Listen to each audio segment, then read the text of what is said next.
বন্ধুরা, জাতিতে আমরা হিন্দু, কিন্তু আমাদের ভাইয়ের মুসলিম বন্ধুতে আজ দিয়ে গেছে মাংস। তো সেটাই আজকে রান্না করব। তো চলো।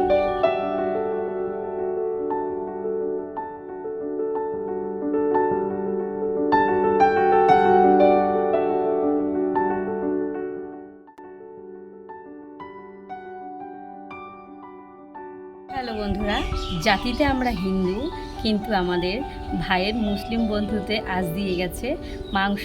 তো সেটাই আজকে রান্না করব। তো ওরা দুপুরে এসে মাংসটা দিয়ে গেছে, তারপরে কিন্তু আর রান্নাটা করা হয়েছিল না। তার কারণ দুপুরবেলা একটু মেয়েকে ঘুম পাতাচ্ছিলাম এবং আমি নিজেও কাজ করছিলাম। তারপরে চলো এখন রান্নাবান্নাটা করে নিই, যেহেতু এখন রান্না করে না, সন্ধেবেলায় আবার মেয়েকে পড়াতে পারবো। তো এখন মাংসটা রান্না করে নেব। আর এটা হচ্ছে আমাদের বাড়ি, আর মাংসটা দিয়ে গেছে মাদের বাড়িতে। মা যেহেতু এখন মাঠে যাবে, তো সেই জন্য মাংসটা আমাকে রান্না করতে হবে। দেখতেই পাচ্ছ আমি কিন্তু উনুন নিয়েছি, এবার কিন্তু আমি উনুনটা ধরিয়ে নেব। আর মাংসের সঙ্গে কিন্তু আমাদের বাড়ির চালের ভাত রান্না হয়েছিল, সেই বাড়ির চালের ভাতটা কিন্তু একেবারে ভালো লাগবে না, যেহেতু খাসির মাংস। সেই জন্য বাবা আবার বললো যে একটু মিনিকেট চালের ভাতটা রান্না করো। সেই জন্য কিন্তু আবারও ভাতটা বসাবো এবং মাংসটাও রান্না করব।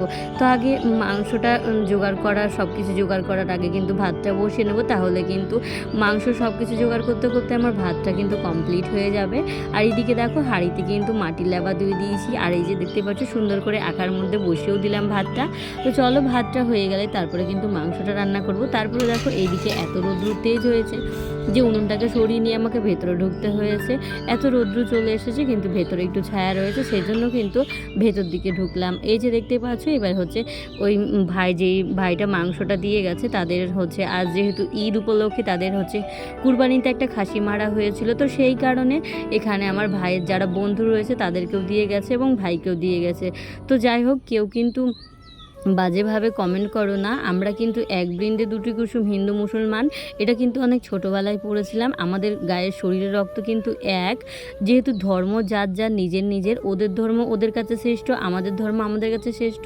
সবার ধর্ম আমি মনে করি সবার ধর্ম আপন আপন জায়গায় শ্রেষ্ঠ। তবুও ওরা আমাদেরকে ভালোভাবেই বলে দিয়েছিল যে দিদি, আমরা কিন্তু একেবারে নতুন হেসোদায়ে কিন্তু আমরা এই ছাগলের মাংসটাকে কাটা হয়েছে, এবং আমরা যেহেতু তোমাদেরকে দিব, সেই জন্য কিন্তু আমরা খুব যত্ন করে এবং খুব পরিপাটি করে তোমাদের জন্য আলাদা একটা খাসি কাটা হয়েছে। যেহেতু ওর অনেকগুলো হিন্দু বন্ধু রয়েছে, সেজন্য সব হিন্দু বন্ধুদেরকে দেবে। তো যাই হোক, এতে কেউ কোনো খারাপ মাইন্ডে কমেন্ট করো না। তো যাই হোক, সেই ভাইটা এসে চলে গেছে, সেটা তোমাদের সঙ্গে আর শেয়ার করতে পারিনি, তার কারণ আমি তখন একটু কাজে ব্যস্ত ছিলাম, সেই জন্য কিন্তু ওই ভাইটাকে দেখানো হয়নি। আর এদিকে মাদের বাড়িতে যেহেতু দিয়ে গেছে, সেই জন্য আমি কিন্তু আর ফোনটাও আমার ঘর থেকে নিয়ে এসে আর ব্লগটা স্টার্ট করেছিলাম না।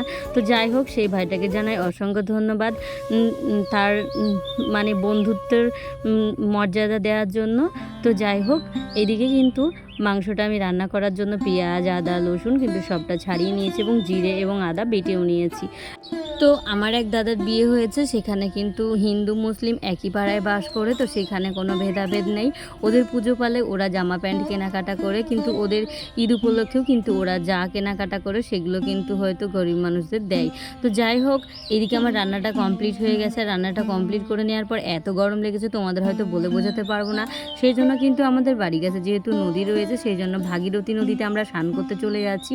আর এই স্নান করাটা এবং আনন্দগুলো হয়তো শৈশব জীবনে আমরা ফিরে পাবো না, কিন্তু শৈশব জীবনে ফিরে আসতে চাইলে খুব সহজে ফিরে আসা যাবে না। সেই শৈশব জীবনটাকে একটু অনুভব করার জন্য কিন্তু আমরা একেবারে ছোটোবেলার মতো হাবভাব করছিলাম। তো চলো, ছোটোবেলায় যেরকমভাবে গঙ্গার উপর থেকে ড্রাইভ মারতাম এবং এপার থেকে ওপার হেলে আসতাম, তো এপার থেকে ওপার হেলে আসাটা এখন আমার পক্ষে সম্ভব না, তার কারণ আমি অনেকটা মোটা হয়ে গেছি।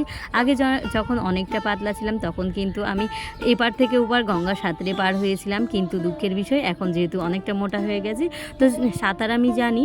এবং আজ যেভাবে ছোটোবেলায় আমি স্নান করতাম এবং যেভাবে আনন্দ করতাম, সেই আনন্দটাকে একটু ফিরে পাওয়ার জন্য দেখতেই পাচ্ছ একবার ঝপাং করে জলের মধ্যে লাফ মেরে দিয়েছিলাম। আর এদিকে ভাই কিন্তু একেবারে চমকে গেছিলো। তো যাই হোক, এদিকে আমরা কিন্তু খুব মজা করে স্নান করছিলাম, আমি, বুনু, ভাই এবং তোমাদের দাদা ভাই ক্যামেরাম্যান হয়েছিল। ও কিন্তু মজাটা ফিল করতে পারছিল না, ওপর থেকে দেখে এত আকুলি বুকুলি করছিল, তো বললো আমি ব্লগটা বন্ধ করছি, আমি আসছি গঙ্গায় স্নান করতে।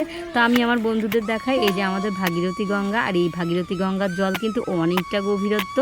যদি ভাবো যে একটুখানি জল, কিন্তু একটুখানি জল না, অনবরত কিন্তু সবসময় স্রোতে জল বয়ে চলেছে। আর এই যে NH-34 বহরমপুর ব্রিজের, আর এই যে আমি কিন্তু সাঁতার কাটতে জানি, আমি কিন্তু একটু সাঁতার কেটে তোমাদের দেখিয়েও দিলাম। আর দেখতেই পাচ্ছ ওই যে জেলে কি সুন্দর মাছ ধরছে। এরকম দৃশ্যগুলো তোমাদের যদি দেখতে ভালো লাগে অবশ্যই কিন্তু কমেন্ট করো, তাহলে কিন্তু তোমাদের সঙ্গে ব্লগ আমি শেয়ার করব। এর আগেও কিন্তু একটা ব্লগে তোমাদের এই ভাগীরথী গঙ্গাটা শেয়ার করেছিলাম, সেখানে কিন্তু অনেক ভালোবাসাও পেয়েছিলাম। তো যাই হোক, আজকের মতো আমরা সন্ধান করে বাড়ি চলে যাচ্ছি। আর আজকের ব্লগটি তোমাদের কেমন লেগেছে অবশ্যই কিন্তু কমেন্ট করে জানিও। তো বন্ধুরা, সবাই আমার পাশে থেকেও সাপোর্ট করে এবং আমার চ্যানেলটা সাবস্ক্রাইব করে দিও যারা একেবারে নতুন বন্ধু আছো। তো চলো, আজকের মতো ভিডিওটা এখানেই শেষ করছি। তোমাদের সঙ্গে দেখা হচ্ছে আবারও একটু ভিডিওতে নতুন একটি দিনের সাথে। সকলকে জানাই অসংখ্য ধন্যবাদ নিজের মূল্যবান সময়টুকু আমার ভিডিওতে দেওয়ার জন্য। আমার ভিডিওটি ভালো লাগলে লাইক, কমেন্ট, শেয়ার অবশ্যই একটা করে দিও। টাটা।